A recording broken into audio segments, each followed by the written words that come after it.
This is probably the most divisive thing I've ever made.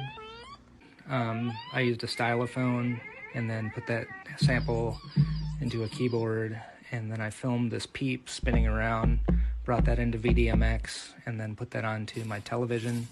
I prepared a Pepper's Ghost illusion with a cylinder, and then I put the TV on top of the cylinder and then made the Pepper's Ghost inside of it.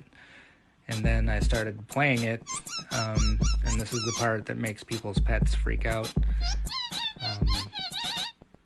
I think it's a pretty accurate sound for Peeps. I mean, the beat's not great, but